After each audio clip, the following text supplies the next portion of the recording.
there, Rebel retirees. Did you know that 1 in 3 Americans claim their Social Security benefits at 62?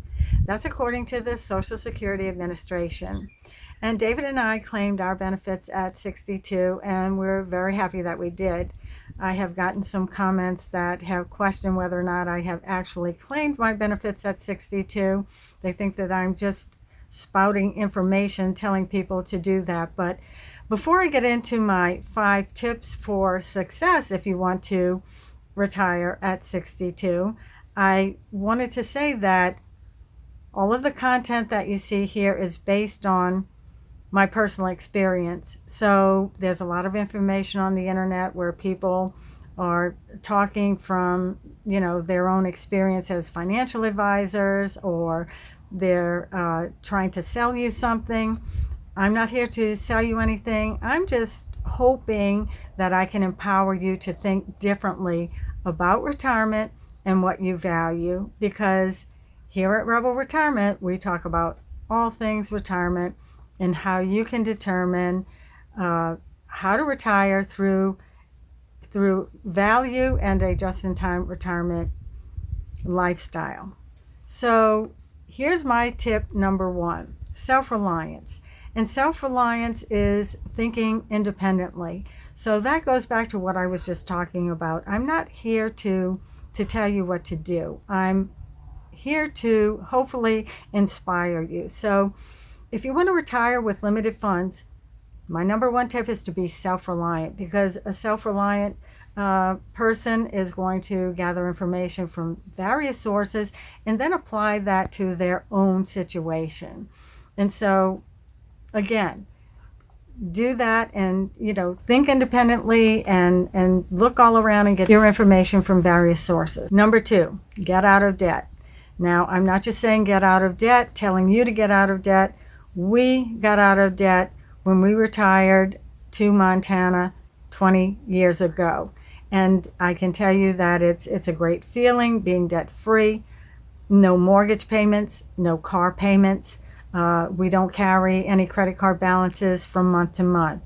So I wholeheartedly recommend getting out of debt before you retire, and especially if you're wanting to retire with limited funds.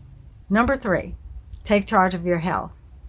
I talk about this one all the time because health is better than wealth. Because what is the point of retiring if you are in such poor health that you cannot enjoy the time that you have left?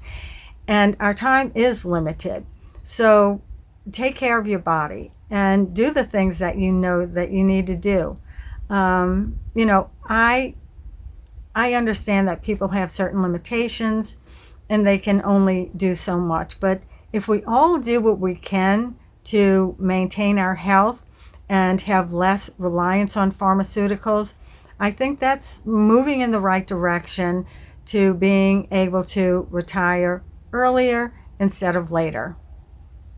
Number 4, determine what you value.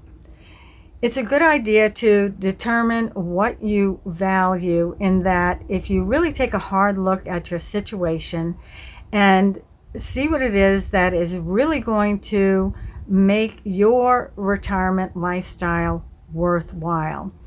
What are you holding on to that you can actually let go of? And I'm not talking about just removing clutter. I do think removing clutter is something that actually clears our minds.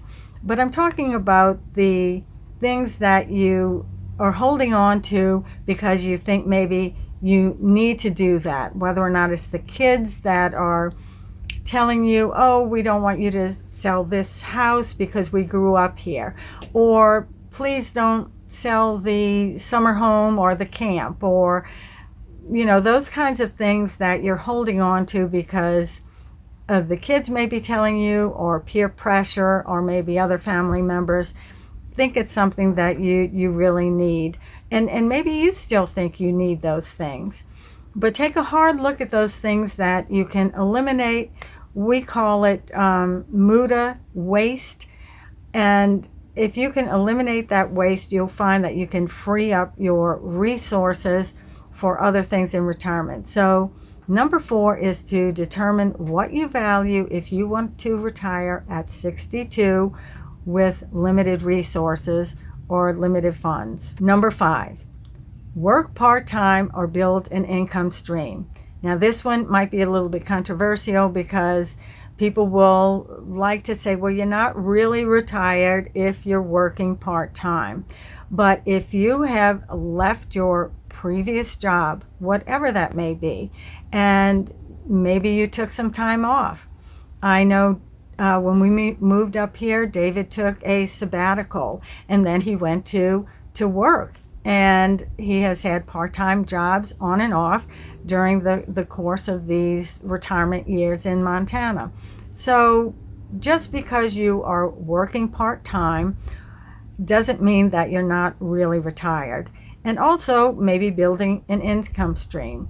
And that income stream might be something where you have a project that you've turned into, or a hobby that you've turned into something that you can sell those items online or at markets, or something like that. Put on your thinking cap. I know that there was a Facebook group that was planting for retirement, and what a lot of those people were doing were planting vegetable gardens, and then they would go to weekly markets and sell those vegetables for some extra money.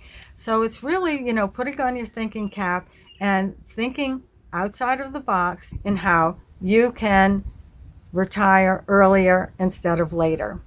So let me recap my 5 tips if you'd like to retire at 62 or earlier than you had originally planned. Number 1, be self-reliant. Think for yourself. Number 2, get out of debt. Pay off all of those bills or pay off as much as you can. Number 3, take charge of your health, because health is better than wealth and you want to be able to enjoy those retirement years. Number 4, determine what you value. Take a good hard look at all of those things that are costing you that you can eliminate and free up resources. Number 5, work part-time or build an income stream. Don't let the naysayers tell you that you're not really retired if you work part-time. So that wraps it up for today. Till next time, stay curious, stay healthy, and trust your retirement journey. Please give me a thumbs up and leave your comments below. Subscribe to the channel and hit the notification bell so you never miss a video. Thank you for watching. I'm Marlene with Rebel Retirement, and I'll see you next time.